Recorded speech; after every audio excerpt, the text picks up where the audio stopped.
मोदी सरकार के दूसरे कार्यकाल में डीआरटी के जरिए 2,80,000 करोड़ रुपए की वसूली की गई है। जी हां, 2.5 लाख करोड़ डीआरटी के जरिए रिकवर किया गया है। बैंकों को इससे काफी ज्यादा मुनाफा हुआ है।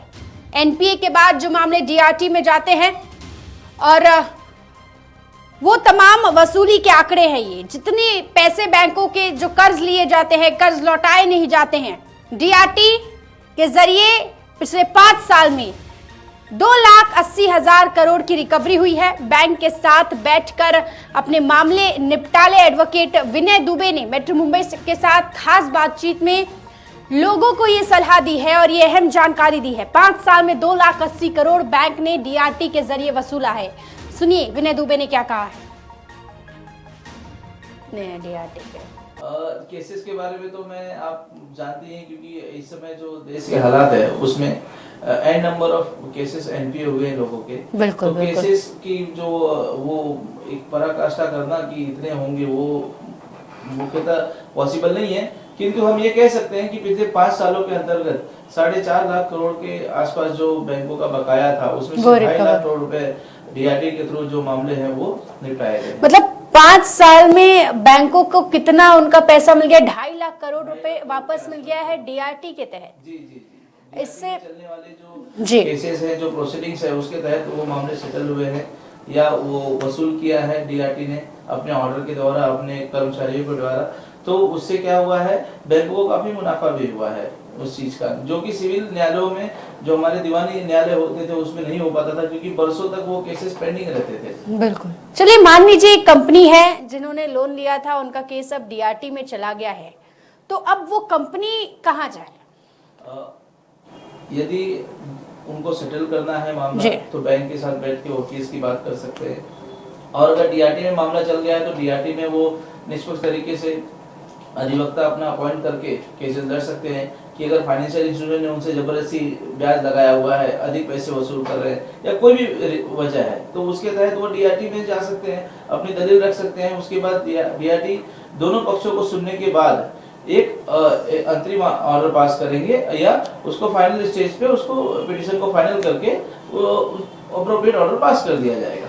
और अगर उससे भी वो सेटिस्फाइड नहीं है, अगर वो कंपनी ऐसा लगता है कि कुछ गलत आदेश हुआ है, तो उसके तहत अपीलेट अथॉरिटी बनाई गई है जिसको हम डीआरटी बोलते हैं जी। और डीआरटी के बाद भी उनके पास रिव्यू करने का जो अधिकार है वो सिर्फ माननीय उच्च न्यायालय और माननीय सर्वोच्च न्यायालय के पास। समय कितना होता है उनके पास? समय आप अपील फाइल करने के लिए 45 डेज होता है जी, और उसके बाद अगर आपको रिव्यू में जाना है तो हाई कोर्ट आप जा सकते हैं। देखिए कई बार हमारे पास कंप्लेंट आते हैं कि बैंक ओटीएस के लिए रेडी नहीं होते हैं, तो ऐसे स्थिति में फिर क्या करें?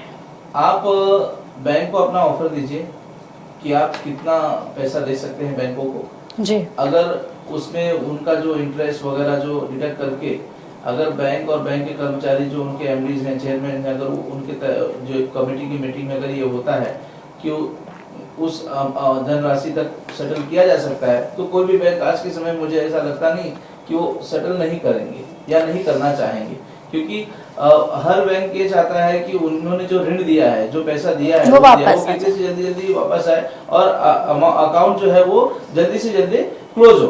किंतु जो हमारे यहाँ पर दिक्कत ये है कि लोग जो चाहते हैं उस तरीके से इतने कम स्तर पर नहीं हो सकता है, क्योंकि उनकी भी मजबूरी होती है बैंकों की भी, क्योंकि कभी कभी ऐसा होता है कि प्रिंसिपल अमाउंट से कम लोग मांगते हैं, तो वो तो कभी पॉसिबल नहीं होता है। तो इंटरेस्ट वगैरह अगर जो वेव ऑफ करके अगर उनको बैंक के अगर चाहे तो इंटरेस्ट थोड़ा वेव ऑफ करके वो ओटीएस वगैरह कर सकती है।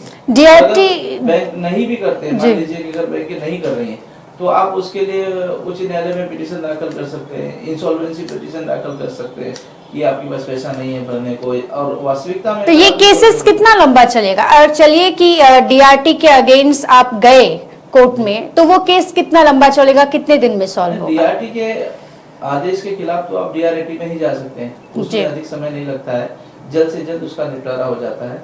हाँ, अगर आपकी कोई विशेष मजबूरी है, कोई ऐसे विशेष हालात हैं जिसमें आप सही में पैसे नहीं दे सकते हैं, तो आप माननीय उच्च न्यायालय और सर्वोच्च न्यायालय का दरवाजा कभी भी खटखटा सकते हैं। डीआरटी और सिविल कोर्ट में डिफरेंस क्या है? सिविल कोर्ट मैं कहूँगा कि वहाँ पर हमारे दीवानी मामले चलते हैं और डीआरटी जो है उसको विशेषतः सिर्फ बैंकों के जो ऋण है उसको वसूलने के लिए एक अथॉरिटी फॉर्म की गई है।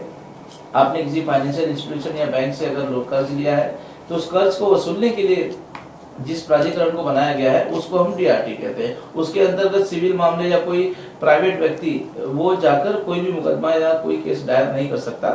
उसमें सिर्फ फाइनेंशियल इंस्टीट्यूशन और बैंक वहां पर जाके अपना जो भी है ऋण बकाया उसके तहत में एप्लीकेशन। और ये किस कानून के तहत काम करता है? ये सारी जो चीजें हैं वो सरफेसी एक्ट के तहत काम करते हैं। जो डीआरटी होती है वो सरफेसी एक्ट के अंतर्गत काम करती है। और जाते जाते कुछ सलाह देना चाहेंगे आप लोगों को जिनका केस फिलहाल डीआरटी में फंसे हुए हैं?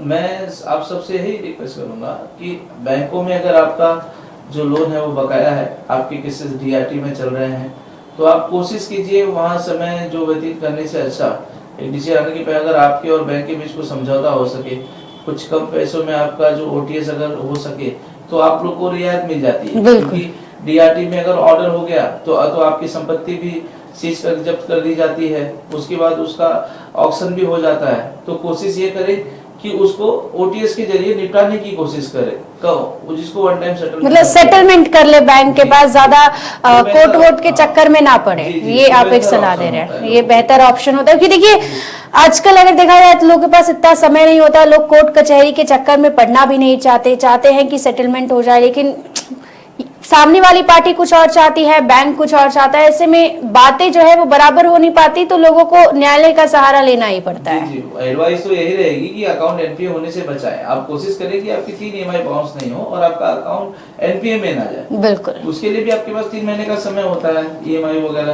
पेड करने का। तो अगर आप जब अकाउंट एनपीए नहीं होगा तो मामले जाएंगे नहीं डीआरटी में। तो कोशिश ये रहे कि आप एनपीए ना होने दें मामले को। बिल्कुल एनपीए होने से बचे, ताकि आप जो है मुसीबत में ना फंसे, दिमाग